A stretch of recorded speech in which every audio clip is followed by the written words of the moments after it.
प्रमेय 8.10 सिद्ध करेंगे। इस प्रमेय में जो दिया है उसको हम समझाएंगे। इससे पहले लिख के रखे हैं।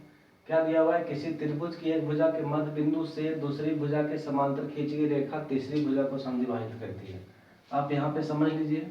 प्रश्न प्रमेय क्या बोलता है कि त्रिभुज है ABCD, मान लीजिए आप, ठीक है, आप कुछ भी मान सकते हैं।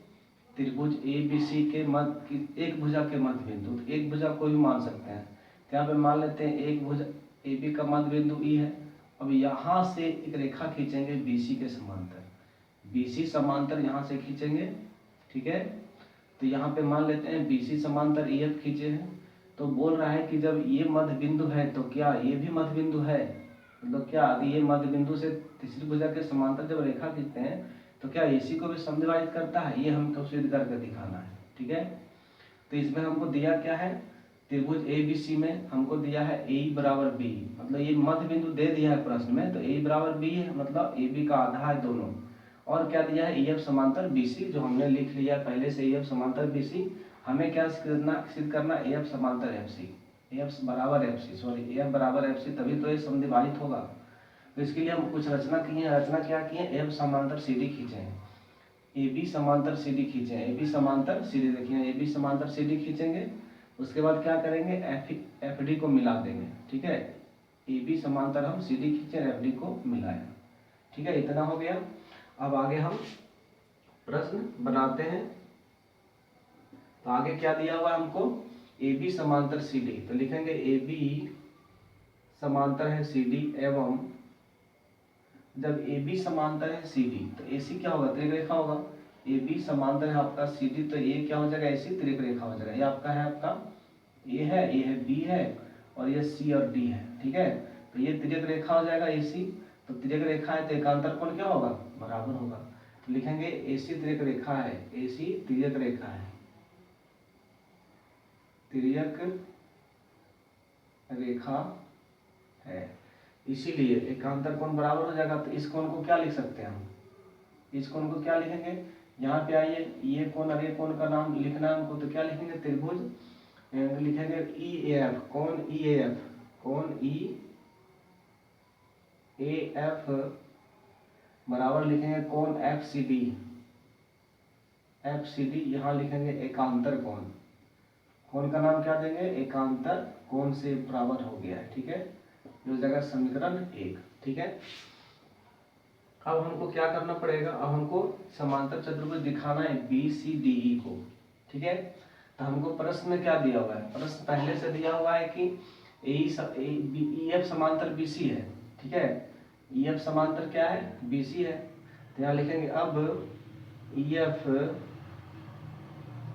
समांतर है BC, EF समांतर BC है। EF समांतर क्या हो गया? BC हमको दिया हुआ प्रश्न से दिया है, यहाँ पे लिख सकते हैं। जब EF समांतर BC है तो ED समांतर BC भी तो होगा, तो लिख सकते हैं। इसीलिए ED समांतर हो जाएगा BC, क्योंकि ये ED रेखा है, EF रेखा को ही आगे बढ़ाया गया है, तो ये भी समांतर हो गया। उसके बाद एवं क्या दिया हुआ हमको? एवं दिया हुआ है हमको AB समांतर CD, एवं AB समांतर CD हम रचना से लाए हैं, रचना से, ठीक है। 21 से आ गया रचना से। अब AB समांतर CD है तो देखिए AB पर ही तो B है, तो हो जाएगा B समांतर CD, तो लिख सकते हैं इसीलिए BE समांतर हो जाएगा CD। समीकरण 1 हो गया।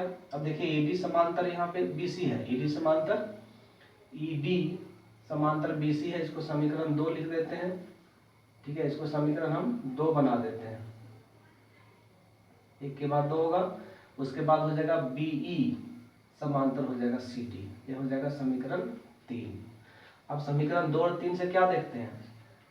ठीक है, चतुर्भुज BCDE में, ठीक है, लिखेंगे चतुर्भुज BCDE में।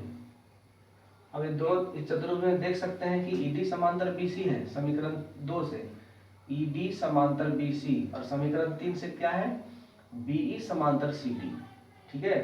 तो क्या लिख सकते हैं? में ED समांतर है BC और क्या दिया हुआ है? BE समांतर है आपका CD, ठीक है।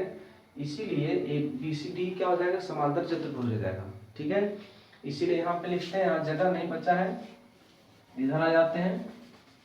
ठीक है, तो लिखेंगे इसीलिए लिखेंगे बी सी डी ई, क्योंकि दोनों युग समांतर होता है, समांतर चतुर्भुज होता है। आपको पर में याद होता है, यदि किसी चतुर्भुज के दोनों युग समांतर हो तो समांतर चतुर्भुज होता है। यहाँ लिखेंगे इसीलिए B C D E, B C D E एक समांतर चतुर्भुज है, एक समांतर चतुर्भुज है, चतुर्भुज है। अब समांतर चतुर्भुज हो गया, इसकी सम्मुख भुजाएं क्या होती है, बराबर भी होती है, समांतर भी होती है। तो हम लिख सकते हैं BC, लिख सकते हैं यहाँ पे BE बराबर CD, इसीलिए क्या हो जाएगा BE बराबर हो जाएगा CD। B बराबर CD है, प्रश्न में हमको दिया है कि B बराबर AE है, यहाँ दिया है कि देख सकते हैं आप AE बराबर B है, तो यहाँ लिखेंगे BE बराबर है आपका AE के। ठीक है, ये दिया हुआ है और ये जो आया है कहाँ से आया है, समांतर चतुर्भुज के सम्मुख भुजा से। ठीक है, यहाँ लिख दीजिएगा सम्मुख भुजा। अब देख सकते हैं B बराबर CD है और B बराबर ये, हम बोल सकते हैं CD बराबर हो जाएगा AE। ठीक है, इसको आप समीकरण 4 रख लीजिए। ठीक है, अब काम हो गया, अब हमको ये दोनों त्रिभुज को सर्वांक्षण दिखाने के लिए सारा व्यवस्था हो गया। ठीक है, अब हम दोनों त्रिभुज को सर्वांक्षण दिखाएंगे। अब त्रिभुज AEF, त्रिभुज AEF एवं त्रिभुज CFD में, CFD में। ठीक है, हमको क्या मिल रहा है, हमको सबसे पहले दिया हुआ है कि एकांतर कोण बराबर है। समीकरण 1 में देखिए, समीकरण 1 कहाँ लिखे, यहाँ पे लिखेंगे। तो यहाँ क्या लिखेंगे, कोण EAF, कोण EAF बराबर है कोण FCD।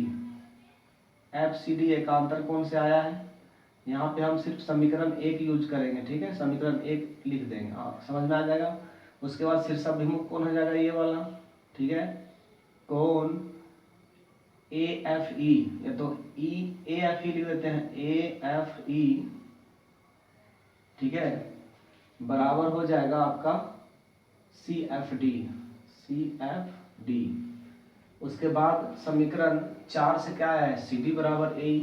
ठीक है, CD बराबर AE, तो AE कौन सा त्रिभुज में है, इसमें यहाँ लिखेंगे AE बराबर हो जाएगा CD। यहाँ लिखेंगे समीकरण 4 से, समीकरण 4 से आया है। ठीक है, इसीलिए लिख सकते हैं एंगल साइड एंगल, कि एंगल एंगल साइड है, एंगल एंगल साइड है। ठीक है, दो एंगल है तो लिखेंगे एंगल एंगल साइड से त्रिभुज AEF